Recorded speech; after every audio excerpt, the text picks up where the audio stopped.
Hello সবাইকে, কেমন আছো? আজকে আমরা গত গতকালকে আমরা ওরিয়েন্টেশন করার সময় যে বলছিলাম যে সবার জন্য ক্লাস নিয়ে উপস্থিত হবো স্মার্ট একাডেমির পক্ষ থেকে। তো আজকে অবশেষে অবশেষে আমরা হাজির হয়ে গেলাম। অবশেষে আমরা হাজির হয়ে গেলাম স্মার্ট একাডেমির পক্ষ থেকে ক্লাস নিয়ে। এটা মূলত এইচএসসির জন্য ক্লাস আর কি। তো এইচএসসি বলতে ফার্স্ট ইয়ার যারা, এখন সেকেন্ড ইয়ার যারা, যারা ফার্স্ট ইয়ার এবং সেকেন্ড ইয়ার উভয় ক্লাসটা করতে হবে।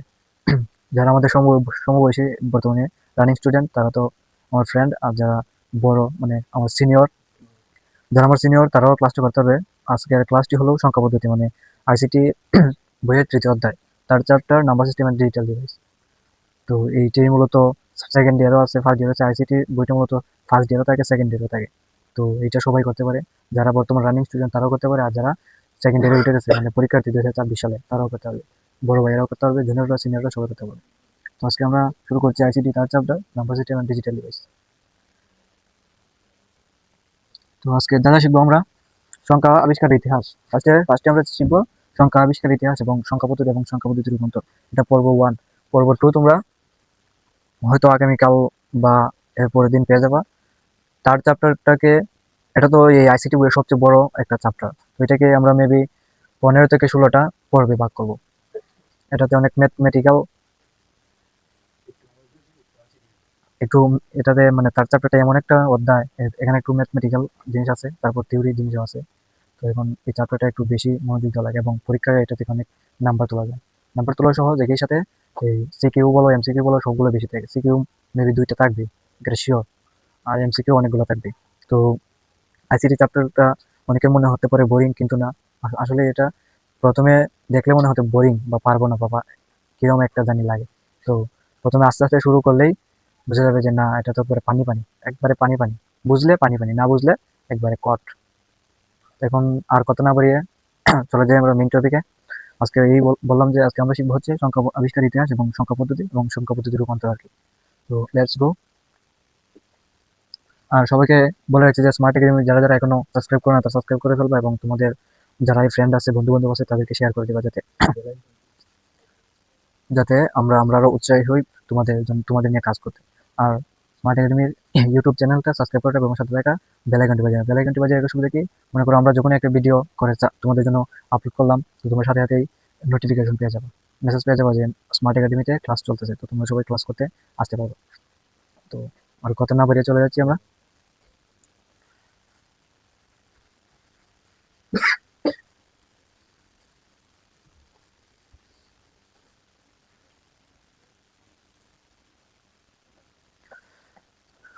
ফার্স্টে আমরা শিখবো সংখ্যা পদ্ধতি। সংখ্যা পদ্ধতি ইয়াটা আর কি, চ্যাপ্টারটা সংখ্যা। সংখ্যা কি, সংখ্যা পদ্ধতি, সংখ্যা এই জিনিসটা আসলে কি, এটা কিন্তু আজ, ও সরি, সংখ্যা অনুমোচন।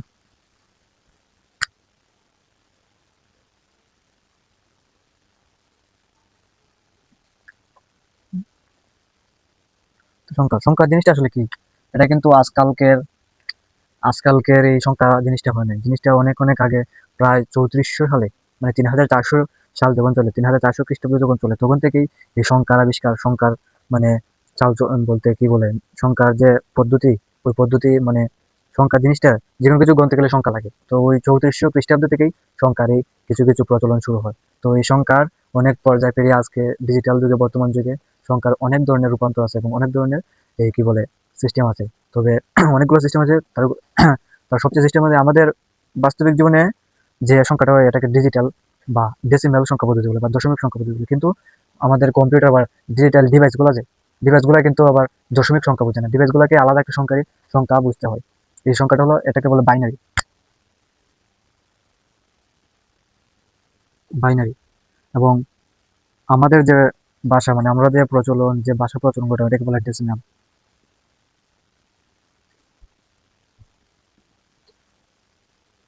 সংখ্যা আরো দুইটা আছে, অক্টাল এবং হেক্সাডেসিমাল। তবে এগুলা অক্টাল মূলত কম্পিউটারও বেশি তেমন একটা প্রচলিত না, এবং আমাদের বাস্তবিক জীবনে তেমন একটা বেশি না। তবে হেক্সাডেসিমাল কিছু কিছু ক্ষেত্রে কম্পিউটারে লাগে।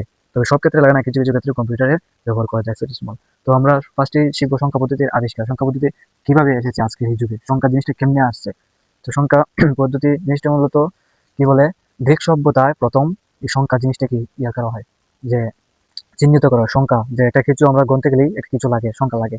তো এই সংখ্যাটা গ্রিক সভ্যতায় সর্বপ্রথম আর কি প্রচলিত হয়। তো গ্রিক সভ্যতা এবং আর অন্যান্য সভ্যতা একই সাথে হয়, ওতে সংখ্যার প্রচলন শুরু হয়। তো ওই সময় সংখ্যাকে বলা হতো হাইরোগ্রাফিক্স। কি বলা হতো? হাইরোগ্রাফিক্স। কি বলা হতো? হায়া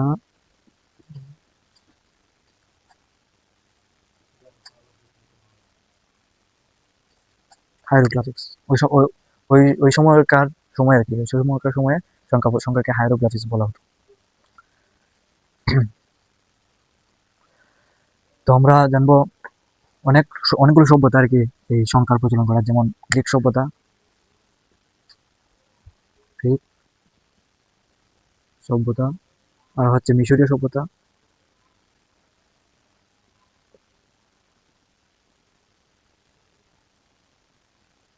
আর একটা হচ্ছে তোমার ম্যান সভ্যতা।